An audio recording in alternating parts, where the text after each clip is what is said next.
ನಮಸ್ಕಾರ ಸ್ನೇಹಿತರೆ, ಬನ್ನಿ ಇವತ್ತು ನಾವು ರೇಪ್ ಅಂದ್ರೆ ಏನು ಅಂತ ತಿಳ್ಕೊಳ್ಳೋಣ. So what does it mean the rape ಅನ್ನೋದ್ರ ಬಗ್ಗೆ ನಾವು ತಿಳ್ಕೊಳ್ಳಿಕ್ಕೆ ಹೋದರೆ, ಈಗ ಮೊದಲನೇದಾಗಿ ವಾಟ್ ಈಸ್ ರೇಪ್ ಅನ್ನೋದು forcibly A man have A sex contact with a women without her consent ಅಂತ ಹೇಳಿ ನಾವು ಹೇಳ್ತೇವೆ ಅಂತ. ಅಂದರೆ ಸ್ತ್ರೀಯೊಬ್ಬಳಿಗೆ ಅವಳ ಇಚ್ಛೆಗೆ ವಿರುದ್ಧವಾಗಿ ಅಥವಾ ಬಲವಂತದಿಂದ ನಡೆಸ್ತಕ್ಕಂತಹ ಒಂದು ಲೈಂಗಿಕ ಸಂಭೋಗವನ್ನು ರೇಪ್ ಅಂತ ಹೇಳಿ ಕರಿತೇವೆ ಅಂಥೇಳಿ. So without her consent a man have a sexual contact with her, that is called rape ಅಂತ ಹೇಳಿ ಕರಿತಕ್ಕಂಥದ್ದು.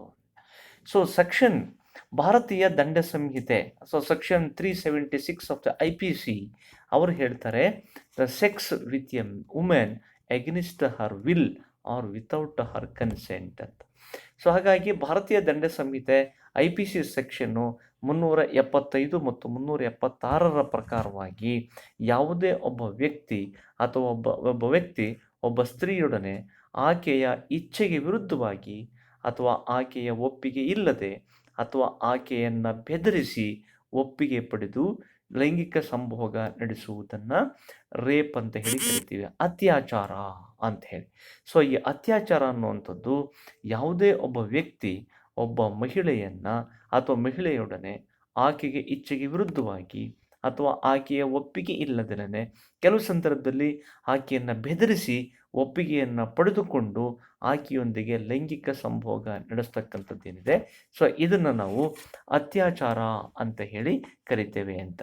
So when the man knows that he is not her husband but she believes him as her husband or without her consent when she is under 16 years of her age ಅಂತ. ಅಂದರೆ 16 ವರ್ಷಕ್ಕಿಂತ ಕೆಳಪಟ್ಟಂತಹ ಮಹಿಳೆ, ಆತನಿಗೆ ಗೊತ್ತು ನಾನು ಆಕೆಯ ಗಂಡ ಅಲ್ಲ ಅಂತ, ಆದರೂ ಕೂಡ ಆಕೆ ಅದನ್ನು ನಂಬ್ತಾಳೆ.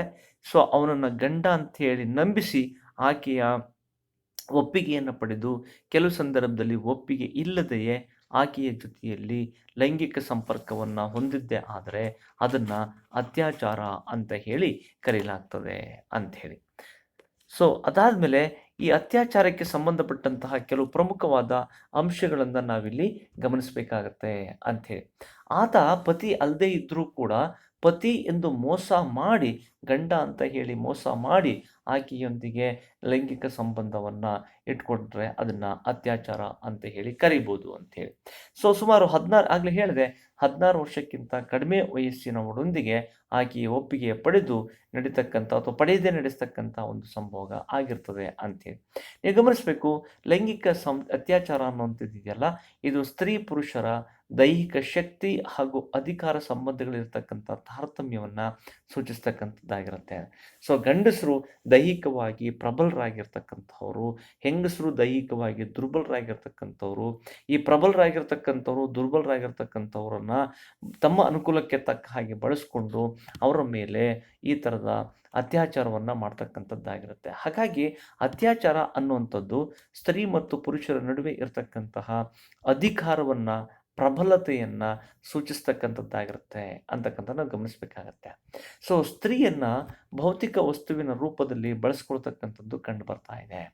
ಮಹಿಳೆಯರನ್ನು ಆಕೆಗೂ ಒಂದು ವ್ಯಕ್ತಿತ್ವ ಇದೆ, ಆಕೆ ಮನುಷ್ಯಳು, ಆಕೆ ನಮ್ಮ ಹಾಗೆ ಸ್ವತಂತ್ರಳು ಅನ್ನುವಂತಹ ಔದಾರ್ಯವನ್ನು ನಾವು ತೋರಿಸಿದರೆ ಆಕೆಯನ್ನು ಕೇವಲ ಒಂದು ಲೈಂಗಿಕ ವಸ್ತುವನ್ನಾಗಿ ಪರಿಗಣಿಸಿದಾಗ ಆಕೆಯ ಮೇಲೆ ಈ ಥರದ ಅತ್ಯಾಚಾರ ಪ್ರಕರಣಗಳು ಹೆಚ್ಚಾಗ್ತಕ್ಕಂಥದ್ದು ಕಂಡುಬರುತ್ತೆ ಅಂತೇಳಿ. ಸೊ ಹೀಗಾಗಿ ಅತ್ಯಾಚಾರ ಅನ್ನುವಂಥದ್ದು ಕೆಲವು ಮುಖ್ಯವಾಗಿರ್ತಕ್ಕಂಥ ಅಂಶಗಳ ಜೊತೆಯಲ್ಲಿ ತಳುಕು ಹಾಕಿಕೊಂಡಿರ್ತದೆ. ನೀವು ಗಮನಿಸಬೇಕು, ಭಾಳ ಮುಖ್ಯವಾಗಿ ಅದರ ವಯಸ್ಸು, ಏಜು, ಆಮೇಲೆ ಯಾವ ವಯಸ್ಸಿನವರೊಂದಿಗೆ ಆಕೆ ಏನು ಲೈಂಗಿಕ ಸಂಬಂಧವನ್ನು ಇಟ್ಕೊಂಡಿದ್ದಾರೆ ಅಂತಕ್ಕಂಥದ್ದು ಒಂದು, ಆಕೆಯ ಕನ್ಸೆಂಟ್ ಅಂದರೆ ಆಕೆಯ ಕನ್ಸೆಂಟ್ ಪಡ್ಕೊಂಡು ಈ ಲೈಂಗಿಕ ಅತ್ಯಾಚಾರವನ್ನು ಮಾಡಿದಾರಾ ಅಥವಾ ಇಲ್ಲವೇ ಅಂತಕ್ಕಂಥದ್ದು, ಡ್ಯೂರೇಷನ್ ಯಾವ ಅವಧಿನಲ್ಲಿ ಅಂತ, ಸ್ಟೇಟ್ ಆಫ್ ಮೈಂಡ್ ಅಂತಕ್ಕಂಥದ್ದು. ಅಂದರೆ ಮಹಿಳೆ ಯಾವ ಮಾನಸಿಕ ಸ್ಥಿತಿಯನ್ನು ಹೊಂದಿದ್ದಾಳೆ ಅಂತಕ್ಕಂಥದ್ದು ಇಲ್ಲಿ ಅತ್ಯಾಚಾರದಲ್ಲಿ ಬಹಳ ಮುಖ್ಯವಾಗಿ ಪರಿಗಣಿಸುವಂತಹ ಅಂಶಗಳು ಅಂಥೇಳಿ. ಆಮೇಲೆ ರೆಸಿಸ್ಟೆನ್ಸ್, ಆಕೆಯನ್ನು ತಡ್ಕೊಳ್ತಕ್ಕಂತಹ ಅಥವಾ ನಿರೋಧಿಸುವಂತಹ ಅಥವಾ ವಿರೋಧಿಸುವಂತಹ ಶಕ್ತಿಯನ್ನು ಆಕೆ ಹೊಂದಿದಾಳ ಇಲ್ವಾ ಅಂತಕ್ಕಂಥದ್ದನ್ನು ಗಮನದಲ್ಲಿಟ್ಕೊಂಡು ನಾವು ರೇಪನ್ನು ಅರ್ಥ ಮಾಡ್ಕೊಳ್ಬೇಕಾಗತ್ತೆ. So that we have to understand the rape with the important factors which helps to commit the rape, that is age, consent of the woman, and duress, and that is state of mind and resistance. ಆಕೆ ಏನಾದರೂ ಕೂಡ ಅದನ್ನು ವಿರೋಧ ಮಾಡ್ತಕ್ಕಂತಹ ಒಂದು ಸಾಮರ್ಥ್ಯ ಎಷ್ಟಿದೆ ಅಂತಕ್ಕಂಥದ್ದನ್ನು ಆಧರಿಸಿ ಇದು ರೇಪ್ ಅಂತಕ್ಕಂಥದ್ದು ನಡೀತದೆ ಅಂಥೇಳಿ. ಸೊ ಈ ಥರದ ರೇಪ್ ಇದೆಯಲ್ಲ, ಸೊ ಇದು ನಾವು ಎಕ್ಸ್ಟೆಂಟ್ ಆಫ್ ರೇಪನ್ನು ನೀವು ಗಮನಿಸಿದ್ರೆ, ನೀವು as per the national crime research bureau ಅದ್ರ ಪ್ರಕಾರ ರೇಪ್ ಕೇಸಸ್ ಇನ್ ಇಂಡಿಯಾ ಎಷ್ಟಾಗ್ತಾ ಇದೆ ಅಂತ ನೀವು ಗಮನಿಸಿ. 2017ರಲ್ಲಿ 33,658 ರೇಪ್ ಪ್ರಕರಣಗಳು ದಾಖಲಾಗಿದ್ದರೆ 2018ರಲ್ಲಿ 33,977ರಷ್ಟು ಪ್ರಕರಣಗಳು ದಾಖಲಾಗ್ತವೆ ಅಂತ. ಹಾಗೆಯೇ 2019ರಲ್ಲಿ 32,260 ರೇಪ್ ಕೇಸಸ್ಸು ಇಲ್ಲಿ ಆಗ್ತಕ್ಕಂಥದ್ದನ್ನು ನಾವು ಗಮನಿಸ್ಬೋದು ಅಂತ. ಇನ್ನು ಅಟೆಂಪ್ಟ್ ಟು ರೇಪ್ ಆಗಿರ್ತಕ್ಕಂಥದ್ದನ್ನು ನೋಡಿದ್ರೆ, ಅತ್ಯಾಚಾರದ ಯತ್ನ ಪ್ರಕರಣಗಳನ್ನು ಗಮನಿಸಿದ್ರೆ 2017ರಲ್ಲಿ 4,372ರಷ್ಟು, 2018ರಲ್ಲಿ 4,157ರಷ್ಟು, ಹಾಗೆ 2019ರಲ್ಲಿ 4,038ರಷ್ಟು ಈ ಅತ್ಯಾಚಾರದ ಯತ್ನಗಳು ನಡೆದಿದೆ, ಅಟೆಂಪ್ಟ್ ಟು ರೇಪ್ ಆಗಿರ್ತಕ್ಕಂಥದ್ದು ನೀವು ಗಮನಿಸ್ಬೋದಾಗಿದೆ ಅಂತ. ಇನ್ನು ಬನ್ನಿ, ಯಾವ್ಯಾವ ರಾಜ್ಯಗಳಲ್ಲಿ ಎಷ್ಟೆಷ್ಟು ಪ್ರಕರಣಗಳು ದಾಖಲಾಗಿದೆ ಅಂತಕ್ಕಂಥದ್ದನ್ನು ನೀವು ಗಮನಿಸ್ಬೋದು. ಅದರಲ್ಲಿ ಟಾಪಲ್ಲಿರ್ತಕ್ಕಂಥದ್ದು ಮಧ್ಯಪ್ರದೇಶ್, ರಾಜಸ್ಥಾನ್, ಉತ್ತರ ಪ್ರದೇಶ್. ಈ 3 ರಾಜ್ಯಗಳಲ್ಲಿ ಅತ್ಯಧಿಕ ಪ್ರಮಾಣದ ಅತ್ಯಾಚಾರ ಪ್ರಕರಣಗಳು ದಾಖಲಾಗಿರ್ತಕ್ಕಂಥದ್ದನ್ನು ನಾವಿಲ್ಲಿ ಗಮನಿಸ್ಬೋದು. ಆ ಪ್ರಕಾರವಾಗಿ ನೋಡಿದ್ರೆ ಮಧ್ಯಪ್ರದೇಶದಲ್ಲಿ 2017ರಲ್ಲಿ 5,599 ರೇಪ್ ಪ್ರಕರಣಗಳು ದಾಖಲಾಗಿದ್ದರೆ 2019ರಲ್ಲಿ 2,490ರಷ್ಟು ಇದೆ ಅಂತೇಳಿ. ಸಂಖ್ಯೆ ನೋಡಿದ್ರೆ ನಮಗೆ ಇಳಿಮುಖವಾಗಿದೆ ಅಂತ ಕಾಣಿಸುತ್ತೆ. ಆದರೆ ಬೇರೆ ರಾಜ್ಯಗಳಿಗೆ ಕಂಪೇರ್ ಮಾಡಿದ್ರೆ ಮಧ್ಯಪ್ರದೇಶದಲ್ಲಿ ಅತಿ ಹೆಚ್ಚಿನ ಪ್ರಮಾಣದ ರೇಪ್ ಕೇಸಸ್ ಆಗಿರ್ತಕ್ಕಂಥದ್ದನ್ನು ನಾವಿಲ್ಲಿ ಗಮನಿಸ್ಬೋದು. ಅದು 2017ರಲ್ಲಿ. ಸೊ ಹಾಗೆ ನೋಡಿದ್ರೆ 2019ರಲ್ಲಿ ಮಧ್ಯಪ್ರದೇಶದಾಗಿರ್ತಕ್ಕಂತಹ ಈ ರೇಪ್ ಪ್ರಕರಣಗಳು ಕಡಿಮೆ ಆಗಿದೆ. ಆದರೆ ಉತ್ತರ ಪ್ರದೇಶದಲ್ಲಿ ನೀವು ನೋಡಿ 33,131 ಆಗಿದ್ದರೆ, ರಾಜಸ್ಥಾನದಲ್ಲಿ ನೀವು ಆಶ್ಚರ್ಯ ಅಂತ ಅನಿಸುತ್ತೆ, 6,051ರಷ್ಟು ಈ ಅತ್ಯಾಚಾರ ಪ್ರಕರಣಗಳು ದಾಖಲಾಗಿರ್ತಕ್ಕಂಥದ್ದನ್ನು ನಾವು ಇಲ್ಲಿ ಗಮನಿಸ್ಬೋದಾಗಿದೆ ಅಂಥೇಳಿ. ಇನ್ನು ಅಟೆಂಪ್ಟ್ ಟು ರೇಪ್ ಆಗಿರ್ತಕ್ಕಂಥದ್ದನ್ನು ಗಮನಿಸಿದರೆ, ಅದೇ ಮಧ್ಯಪ್ರದೇಶದಲ್ಲಿ 2017ರಲ್ಲಿ 61 ಇದ್ದದ್ದು 2019ಕ್ಕೆ ಅದು 39ಕ್ಕೆ ಇಳಿಕೆ ಆಗುತ್ತೆ. ಆದರೆ ರಾಜಸ್ಥಾನ ನೀವು ಗಮನಿಸಿ, 2017ರಲ್ಲಿ 566 ಅಟೆಂಪ್ಟ್ ಟು ರೇಪ್ ಆಗಿರ್ತಕ್ಕಂಥದ್ದು, ಅದೇ 2019ಕ್ಕೆ 1,030 ಅಟೆಂಪ್ಟ್ ಟು ರೇಪ್ ಆಗಿರ್ತಕ್ಕಂಥದ್ದು ನೀವು ಗಮನಿಸ್ಬೋದಾಗಿದೆ. ಉತ್ತರ ಪ್ರದೇಶದಲ್ಲಿ ಕೂಡ ಕಡಿಮೆ ಆಗಿದೆ. ಉತ್ತರ ಪ್ರದೇಶದಲ್ಲಿ ಅಟೆಂಪ್ಟ್ ಟು ರೇಪ್ನ ಇಳಿಮುಖ ಆಗಿರ್ತಕ್ಕಂಥದ್ದನ್ನು ನಾವಿಲ್ಲಿ ಗಮನಿಸ್ಬೋದು. ಇನ್ನು ಮುಂದೆ ಬನ್ನಿ, ಯಾವ್ಯಾವ ರಾಜ್ಯಗಳಲ್ಲಿ ದಕ್ಷಿಣದ ಯಾವ್ಯಾವ ರಾಜ್ಯಗಳಿದ್ದಾವೆ, ಆ ದಕ್ಷಿಣದ ರಾಜ್ಯಗಳಲ್ಲಿ ಎಷ್ಟೆಷ್ಟು ಪ್ರಮಾಣದ ಈ ಅತ್ಯಾಚಾರ ಪ್ರಕರಣಗಳು ದಾಖಲಾಗಿದೆ ಅಂತಕ್ಕಂಥದ್ದನ್ನು ನ್ಯಾಷನಲ್ ಕ್ರೈಮ್ ರಿಸರ್ಚ್ ಬ್ಯೂರೋದವರು ರೆಕಾರ್ಡ್ ಮಾಡಿದ್ದಾರೆ. ಅದರಲ್ಲಿ ಟಾಪಲ್ಲಿರ್ತಕ್ಕಂಥದ್ದು ಕೇರಳ. 2017ರಲ್ಲಿ 2,035ರಷ್ಟು ಈ ಅಪರಾಧಗಳು ಆಗಿದ್ದರೆ, ಅಂದರೆ ರೇಪ್ ಆಗಿದ್ದರೆ 2019ರಲ್ಲಿ 2,044ರಷ್ಟು ರೇಪ್ ಕೇಸಸ್ಸು ಆಗಿದೆ. ಹಾಗೆಯೇ ಆಂಧ್ರ ಪ್ರದೇಶ ಇದೆ, ತೆಲಂಗಾಣ ಇದೆ. ಕರ್ನಾಟಕದಲ್ಲಿ ನೀವು ಬಂದರೆ 2017ರಲ್ಲಿ 558 ರೇಪ್ಗಳಾಗಿದೆ. ಆದರೆ 2019ರಲ್ಲಿ 508ರಷ್ಟು ಈ ಅಪರಾಧಗಳು ಅಥವಾ ರೇಪ್ ಕೇಸಸ್ ಆಗಿರ್ತಕ್ಕಂಥದ್ದನ್ನು ನಾವಿಲ್ಲಿ ಗಮನಿಸ್ಬೋದಾಗಿದೆ ಅಂತ. ಈ ಅಟೆಂಪ್ಟ್ ಟು ರೇಪ್ ಆಗಿರ್ತಕ್ಕಂಥದ್ದು ನೋಡಿ, ಕೇರಳದಲ್ಲಿ 2007ರಲ್ಲಿ 60 ಇದ್ದರೆ 2019ರಲ್ಲಿ 61ರಷ್ಟು ಅಟೆಂಪ್ಟ್ ಟು ರೇಪ್ ಆಗಿದೆ, ಅತ್ಯಾಚಾರ ಯತ್ನ ಪ್ರಕರಣಗಳು ನಡೆದಿದ್ದಾವೆ. ಹಾಗೆಯೇ ಆಂಧ್ರ ಪ್ರದೇಶ, ತೆಲಂಗಾಣ, ಕರ್ನಾಟಕ ಹಾಗೆ ತಮಿಳುನಾಡಿಗೆ ಬಂದರೆ 2017ರಲ್ಲಿ 11ರಷ್ಟು ಯತ್ನಗಳು ನಡೆದಿದ್ದರೆ ಅದು 2019ರಲ್ಲಿ ಬರೀ 8 ಮಾತ್ರ ಈ ಅಟೆಂಪ್ಟ್ ಟು ರೇಪ್ ಕೇಸಸ್ ಆಗಿರ್ತಕ್ಕಂಥದ್ದು ನಾವಿಲ್ಲಿ ಗಮನಿಸ್ಬೋದಾಗಿದೆ ಅಂಥೇಳಿ. ಇನ್ನು ಎಕ್ಸ್ಟೆಂಟ್ ಆಫ್ ರೇಪ್ಗೆ ನೀವು ಬಂದರೆ ಯಾವ್ಯಾವ ವಯಸ್ಸಿನವರಲ್ಲಿ ಹೆಚ್ಚಿನ ಪ್ರಮಾಣದಲ್ಲಿ ರೇಪ್ ಆಗಿದೆ ಅಂತ ನೀವು ಗಮನಿಸಿದರೆ ಬಿಲೋ 10 ಇಯರ್ಸ್ ಆಗಿರ್ತಕ್ಕಂಥದ್ದು 5.4%, ಬಿಟ್ವೀನ್ 10 to 16 ವಯಸ್ಸಾಗಿರ್ತಕ್ಕಂಥವರು 24.1% ಆಗಿದೆ. 16ರಿಂದ 30 ವರ್ಷ ವಯಸ್ಸಿನವರಲ್ಲಿ ಶೇಕಡ 56.3%ಆಗಿದೆ. ಹಾಗೂ 30 ವರ್ಷಕ್ಕಿಂತ ಜಾಸ್ತಿ ವಯಸ್ಸಾಗಿರ್ತಕ್ಕಂಥವ್ರು ಇದ್ದಾರಲ್ಲ, ಸೊ ಅವರಲ್ಲಿ 14.2% ಮಾತ್ರ ಆಗಿರ್ತಕ್ಕಂಥದ್ದು ಗಮನಿಸಿ. ನೋಡಿ, ಇಲ್ಲಿ 16ರಿಂದ 30 ವರ್ಷ ವಯಸ್ಸಿನ ಮಹಿಳೆಯರ ಮೇಲೆ ಅತ್ಯಾಚಾರ ಪ್ರಕರಣಗಳು ಅತ್ಯಧಿಕ ಪ್ರಮಾಣದಲ್ಲಿ ಆಗಿರ್ತಕ್ಕಂಥ ನೋಡ್ತೀವಿ. ಅದು 56.3%ನಷ್ಟು ಆಗಿದೆ ಅಂಥೇಳಿ. ಇನ್ನು ಅದಕ್ಕೆ ಕಾರಣ ಏನು ಅಂತಕ್ಕಂಥದ್ದನ್ನು ಗಮನಿಸಿ. ಅರ್ಬನೈಜೇಷನ್ ಅಂಡ್ ಅರ್ಬನಿಸಮ್, ನಗರೀಕರಣ ಮತ್ತು ನಗರತ್ವ, ಇದು ಬಹುಶಃ ಮಹಿಳೆಯರ ಮೇಲೆ ಅತ್ಯಾಚಾರ ಪ್ರಕರಣಗಳು ಜಾಸ್ತಿ ಆಗಲಿಕ್ಕೆ ಕಾರಣ ಆಗಿದೆ ಅಂತ. ನಗರದ ಪರಿಸ್ಥಿತಿ ಇದೆಯಲ್ಲ, ಇದು ಅನಾಮಿಕವಾಗಿರ್ತಕ್ಕಂಥ ಒಂದು ಪರಿಸ್ಥಿತಿ, ಯಾರಿಗೆ ಯಾರೂ ಪರಿಚಯ ಇಲ್ಲದಿರ್ತಕ್ಕಂಥ ಒಂದು ಪರಿಸ್ಥಿತಿ. ಇಂತಹ ಅನಾಮಿಕ ವಾತಾವರಣದಲ್ಲಿ ಮಹಿಳೆಯರು ಹೆಚ್ಚಾಗಿ ಈ ಥರ ಲೈಂಗಿಕ ಅತ್ಯಾಚಾರಗಳಿಗೆ ಒಳಗಾಗ್ತಕ್ಕಂತಹ ಸಾಧ್ಯತೆ ಇದೆ.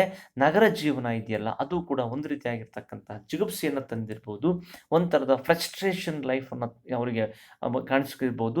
ಆ ಕಾರಣಕ್ಕೋಸ್ಕರವಾಗಿ ಮಹಿಳೆಯರ ಮೇಲೆ ಅತ್ಯಾಚಾರ ಪ್ರಕರಣಗಳನ್ನು ಆಗಿರ್ಬೋದು ಅಂತಕ್ಕಂಥದ್ದು ಒಂದು. Industrialization and growth of slums, ಕೈಗಾರಿಕೀಕರಣ ಮತ್ತು ಕೊಳಚೆ ಪ್ರದೇಶಗಳ ಬೆಳವಣಿಗೆ ಅತ್ಯಾಚಾರ ಪ್ರಕರಣಗಳಿಗೆ ಹೆಚ್ಚು ಕಾರಣ ಆಗಬಹುದು ಅಂತ ಹೇಳಿ. So better reporting by the police, ಇತ್ತೀಚಿನ ದಿನಗಳಲ್ಲಿ ಬಹಳಷ್ಟು ಜನ ಮಹಿಳೆಯರು ತಮಗಾಗಿರ್ತಕ್ಕಂಥ ಈ ಥರದ ಅತ್ಯಾಚಾರ ಅಥವಾ ಕಿರುಕುಳ ಹಿಂಸೆ ಏನು ನಡೀತದೆ ಅದನ್ನು ಪೊಲೀಸ್ ಸ್ಟೇಷನ್ಗೆ ಹೋಗಿ ರಿಪೋರ್ಟ್ ಮಾಡ್ತಾ ಇದ್ದಾರೆ.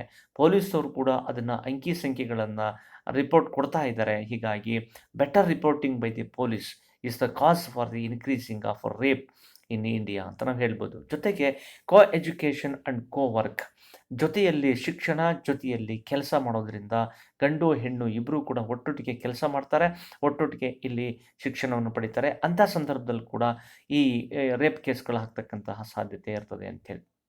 ಇನ್ನು ಕೆಲವು ಮೂವೀಸ್ನ ನೋಡ್ತಕ್ಕಂಥದ್ದು, ಮತ್ತು ಏನು ಸಿನಿಮಾಗಳಲ್ಲಿ ನೋಡಿ ಹಾಗೆ ಪ್ರಚೋದನೆಗೊಂಡಿರ್ತಕ್ಕಂತಹ ಪುರುಷರು ಹೆಣ್ಮಕ್ಕಳ ಮೇಲೆ ಅತ್ಯಾಚಾರ ಪ್ರಕರಣಗಳನ್ನು ಮಾಡಬಹುದು ಅಂತೇಳಿ.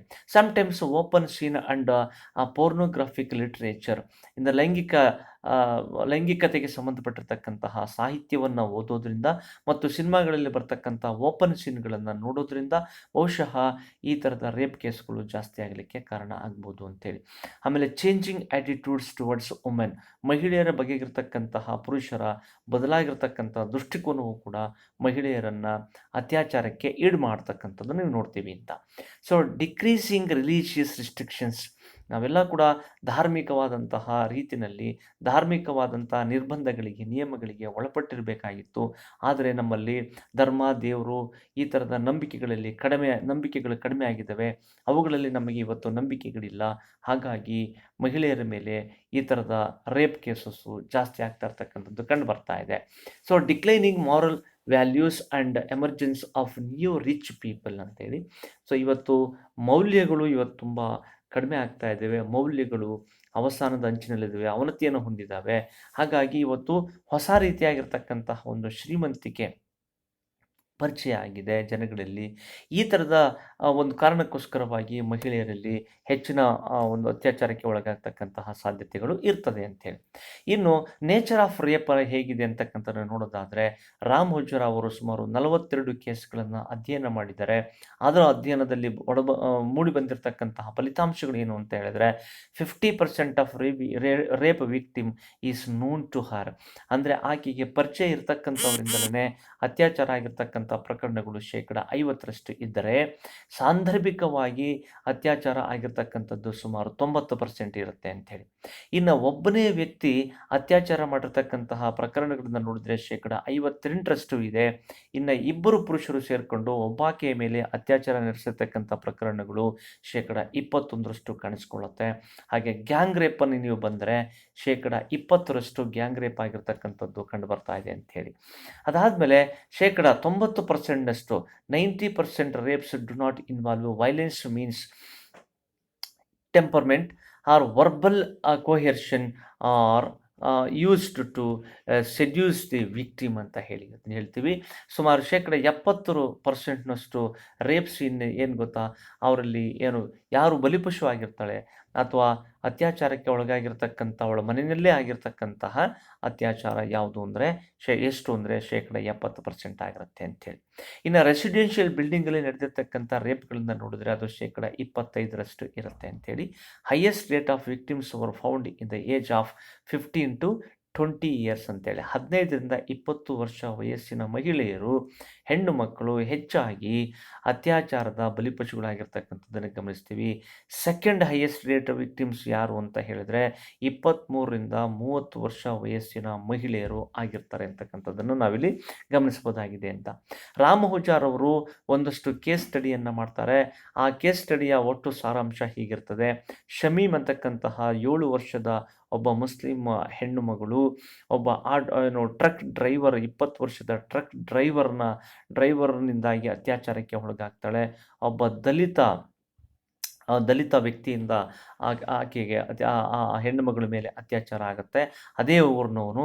ಸೊ ಆಕೆಯ ತಾಯಿ ಇಬ್ಬರು ಪೊಲೀಸರೊಂದಿಗೆ ಆಸ್ಪತ್ರೆಗೆ ಆ ಮಗುವನ್ನು ಕರ್ಕೊಂಡು ಬಂದಾಗ, 7 ವರ್ಷದ ಹುಡುಗಿಯನ್ನು ಕರ್ಕೊಂಡು ಬಂದಾಗ ಡಾಕ್ಟ್ರ್ ಹೇಳ್ತಾರೆ, ಎಲ್ಲ ಚೆಕ್ ಮಾಡಿ ಅವರಿಗೆ ಮುಂದೆ ಯಾವತ್ತೂ ಕೂಡ ಗರ್ಭ ಧರಿಸ್ತಕ್ಕಂತಹ ಸಾಧ್ಯತೆಯೇ ಇಲ್ಲ, ಅಷ್ಟು ಮಟ್ಟಿಗೆ ಗರ್ಭಕೋಶಕ್ಕೆ ತೊಂದರೆಯಾಗಿದೆ ಅನ್ನುವಂಥ ಮಾತನ್ನು ಹೇಳ್ತಾರೆ ಅಂತೇಳಿ. So doctor said the girl would never be able to conceive in her whole life ಅಂತ ಹೇಳ್ತಕ್ಕಂಥದ್ದು ಒಂದು ಪ್ರಕರಣ. ಆದರೆ ಇನ್ನು ಎರಡನೇ ಪ್ರಕರಣ ನೀವು ಕೇಸ್ ತಗೊಂಡ್ರೆ 5 ವರ್ಷದ ಒಬ್ಬ ಹೆಣ್ಣು ಮಗಳು ಒಬ್ಬ ಅಂಗಡಿ ಮಾಲೀಕ ಮತ್ತು ಅವನ ಸರ್ವೆಂಟ್ ಯಾರಿರ್ತಾನೆ, ಸೇವಕ, ಅವನಿಂದಾಗಿ ಏನು ಪೆಹಲ್ವಾನ್ ವಿಲೇಜ್ನಲ್ಲಿ ರಾಜಸ್ಥಾನದಲ್ಲಿ ಇದು ನಡೆಯುತ್ತದೆ ಅಂತಕ್ಕಂಥದ್ದು. ಅದಾದಮೇಲೆ 12, 13, 14 ವರ್ಷದ ಒಬ್ಬ 3 ಜನ ಹೆಣ್ಣು ಮಕ್ಕಳನ್ನು ರೇಪ್ ಮಾಡ್ತಾರೆ. 57 ಮತ್ತು 52 ವಯಸ್ಸಿನ ಅಲ್ಲಿನ ಟೀಚರ್ಸ್, ಅದೇ ಸ್ಕೂಲಿನ ಟೀಚರ್ಸು ಉತ್ತರ ಪ್ರದೇಶದಲ್ಲಿ ನಡೆದಿರ್ತಕ್ಕಂಥ ಸುಮಾರು 14 ವರ್ಷ ವಯಸ್ಸಿನ ಹೆಣ್ಣುಮಗಳೊಬ್ಬಳು ಅವರ ಚಿಕ್ಕಪ್ಪ ಅಥವಾ ಮಲತಂದೆ ಅಂತ ಏನು ಕರೀತೇವೆ, ಆ ಮಲತಂದೆಯ ಇಂದನೇ ಆಕೆ ಅತ್ಯಾಚಾರಕ್ಕೆ ಒಳಗಾಗಿರ್ತಕ್ಕಂಥದ್ದನ್ನು ನಾವಿಲ್ಲಿ ನೋಡ್ಬೋದು ಅಂತೇಳಿ. ಇನ್ನು 2009ರಲ್ಲಿ ಬಂದರೆ ನಿರ್ಭಯ ಅನ್ನುವಂತಹ ಹುಡುಗಿ ಗ್ಯಾಂಗ್ ರೇಪ್ನಲ್ಲಿ ಸಿಕ್ಕಾಕ್ಕೊಂಡು ಆಕೆ ಅತ್ಯಾಚಾರಕ್ಕೆ ಒಳಗಾಗಿರ್ತಕ್ಕಂಥದ್ದು. 2019ರಲ್ಲಿ ಪ್ರಿಯಾಂಕ ರೆಡ್ಡಿ ಅಂತಕ್ಕಂತಹ ಒಬ್ಬ ವೈದ್ಯೆಯನ್ನು ಅತ್ಯಾಚಾರ ಗ್ಯಾಂಗ್ ರೇಪ್ ಆಗಿರ್ತಕ್ಕಂಥದ್ದು ಅವಳ ಮೇಲೆ ಆಗಿರತಕ್ಕಂಥದ್ದು. ರೀಸೆಂಟಾಗಿ 2020ರಲ್ಲಿ ಹಾರ್ಥಾಸ್ ಅಂತಕ್ಕಂತಹ ಹಳ್ಳಿನಲ್ಲಿ, ಉತ್ತರ ಪ್ರದೇಶದ ಹಾರ್ಥಾಸ್ ಹಳ್ಳಿನಲ್ಲಿ ನಡೆದಿರ್ತಕ್ಕಂಥ ಘಟನೆ. ಮೊನಿಷಾ ವಾಲ್ಮೀಕಿ ಅಂತಕ್ಕಂತಹ ಒಬ್ಬ ದಲಿತ ಹೆಣ್ಣು ಮಗಳ ಮೇಲೆ ಗ್ಯಾಂಗ್ ರೇಪ್ ಆಗ್ತಕ್ಕಂಥದ್ದನ್ನು ನೋಡ್ತೀವಿ. ಅದೇ ಸಂದರ್ಭದಲ್ಲಿ 2020 ಅಕ್ಟೋಬರಲ್ಲಿ ಒಂದೇ ಒಂದು ತಿಂಗಳ ಅಂತರದಲ್ಲಿ 3 ವರ್ಷದ ಹೆಣ್ಣು ಮಗುವಿನ ಮೇಲೆ ಆ ಮಗುವಿನ ಮೇಲೆ ಪಕ್ಕದ ಮನೆಯ ಒಬ್ಬ ವ್ಯಕ್ತಿ, ಅದೇ ಹಾಥರಸ್ ಜಿಲ್ಲೆಯವನೇ ಆಗಿರ್ತಕ್ಕಂಥವನು ರೇಪ್ ಮಾಡ್ತಕ್ಕಂಥದ್ದನ್ನು ನಾವಿಲ್ಲಿ ಗಮನಿಸ್ಬೋದಾಗಿದೆ ಅಂತ. ಸೊ ಹೀಗಾಗಿ ಎಕ್ಸ್ಟೆಂಟ್ ಆಫ್ ರೇಪ್ಗಳನ್ನು ನೋಡ್ತೀವಿ, ಕಾಸಸ್ ಆಫ್ ರೇಪನ್ನು ನೋಡ್ತೀವಿ, ಕೇಸಸ್ ಆಫ್ ರೇಪ್ ಕೇಸಸ್ಗಳನ್ನು ಎಕ್ಸಾಂಪಲ್ಸ್ ಆಗಿ ನಾವಿಲ್ಲಿ ನೋಡ್ಬೋದಾಗಿದೆ ಅಂತ. ಇದಿಷ್ಟು ಈ ರೇಪ್ಗೆ ಸಂಬಂಧಪಟ್ಟಿರ್ತಕ್ಕಂತಹ ವಿಷಯವನ್ನು ನಾವು ತಿಳ್ಕೊಳ್ಳಿಕ್ಕೆ ಸಾಗುತ್ತೆ.